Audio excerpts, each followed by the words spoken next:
रामू चाचा, आपने इतनी अच्छी बिरयानी और मसाला छाछ बनाना कहाँ से सीखा?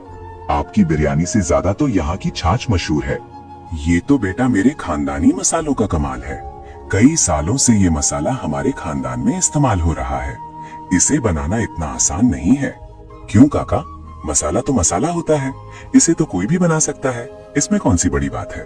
तुम समझ नहीं रहे हो। मसाले तो कई प्रकार के आते हैं, पर मसालों की कितनी मात्रा डालनी है और कौन कौन सा मसाला डालना है, ये तो बस अनुभव से ही होता है। हाँ काका, बात तो आपकी सही है।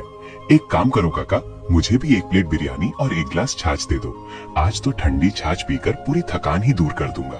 तभी चिंटू उस आदमी को बिरयानी और छाछ देता है और वो आदमी बिरयानी छाछ लेकर चला जाता है। तभी चिंटू रामू काका से कहता है, मालिक, आप मुझे तो मसाले दिखा ही सकते हो। आखिर मैं आपके यहाँ इतने सालों से काम कर रहा हूँ। हाँ बेटा, मैं समझ रहा हूँ तुम क्या कहना चाहते हो, पर मैंने अपने पिताजी को वादा किया था कि अपने खून के अलावा मैं इसे किसी को ना दिखाऊंगा ना दूंगा। ठीक है मालिक, आपकी मर्जी। मैं तो बस नौकर हूँ। अब कहाँ मुझे ये सब दिखाएंगे। इतना कहकर चिंटू बर्तन धोने के काम पर लग जाता है और बूढ़े काका को चिंटू को देखकर कुछ तो अजीब सा लग रहा था। उनका दिल बेचैन हो रहा था। फिर चिंटू और रामू काका सारा सामान बेचकर घर जाते हैं। घर पर रामू काका की 2 बेटियां और एक बेटा था। बेटा अभी अभी 22 साल का हुआ था और बेटियों की शादी की उम्र थी।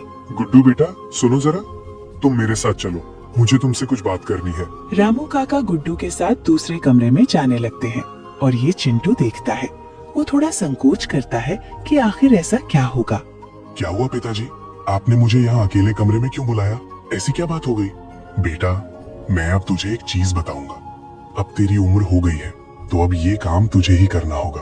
पिताजी, ऐसा क्या काम है जो आपको मुझे यहाँ अकेले बुलाकर करना पड़ रहा है? बताइए। बेटा, तुझे पता है, आज हमारी जितनी दौलत है, ये सब हमारे पुरखों की निशानी है। इतनी दौलत जमा करने के लिए सबने दिन रात मेहनत करके मसाला छाछ का मसाला बनाया है, जो शायद ही अब कोई बना पाएगा। मुझे बस तुझसे ये चाहिए कि अगर आगे चलकर मुझे कुछ हो जाता है, तो ये मसाला तू संभाल कर रखेगा। ठीक है पिताजी, मैं आपसे वादा करता हूँ कि चाहे कुछ भी हो जाए, मैं ये मसाला संभाल कर रखूंगा। ठीक है बेटा, अब तू इतना समझदार तो हो गया है कि तुझे सब चीजों की समझ है। बस ये बात किसी को बताना मत। ये सब बातें रामू काका गुड्डू को बताते हैं और चिंटू भी अब अपने घर जाने लगता है। घर जाते जाते उसे बरगद के पेड़ के नीचे उसका दोस्त बैठा दिखाई देता है। अरे चिंटू, कहाँ चले? हमें अनदेखा करके? यहाँ आओ, यहाँ आओ, कुछ हालचाल पूछ कर जाओ। नहीं दोस्त, मैं अनदेखा नहीं कर रहा था, बस मैं थोड़ा जल्दी में था। अभी ढाबे से आया हूँ, अब घर का भी काम करना है। चिंटू भाई, मुझे तो तुम पर हंसी आ रही है। तुम तो कह रहे थे कि कुछ महीनों में तुम मसाला छाछ का मसाला बनाना सीख जाओगे और बहुत अमीर बन जाओगे, लेकिन अपनी हालत देखो, गधे की तरह काम कर रहे हो। हंसने की बात नहीं है, कुछ दिन रुक, तू देखना, तू आएगा मेरे पास और बोलेगा, चिंटू तू तो अमीर हो गया, मुझे भी अमीर होने में थोड़ी मदद कर दे, और फिर मैं तेरे पे हंसूंगा। अच्छा ठीक है, ठीक है। तभी चिंटू गुस्से में वहाँ से चला जाता है।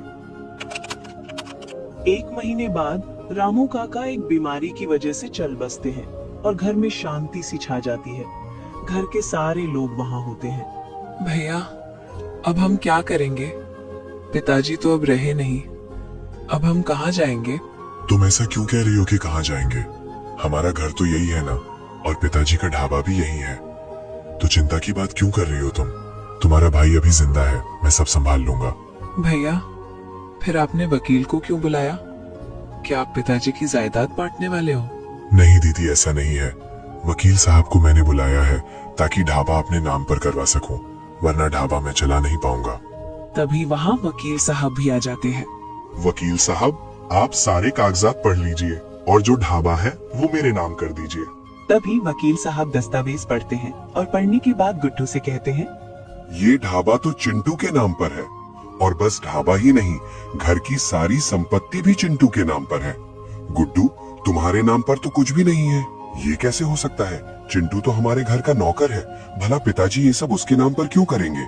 मैंने पहले भी ऐसे बहुत केस देखे हैं जहां मालिक बच्चों से ज्यादा अपने नौकर से लगाव लगा बैठता है और सारी संपत्ति उसके नाम कर देता है। वकील साहब, तो अब ढाबा मेरे नाम नहीं हो सकता? क्या कोई तो रास्ता होगा? रास्ता तो एक ही था, पर अब वो भी नहीं रहा। अगर तुम्हारे पिताजी होते तो ढाबा तुम्हारे नाम वापस हो सकता था, पर अब कुछ नहीं हो सकता।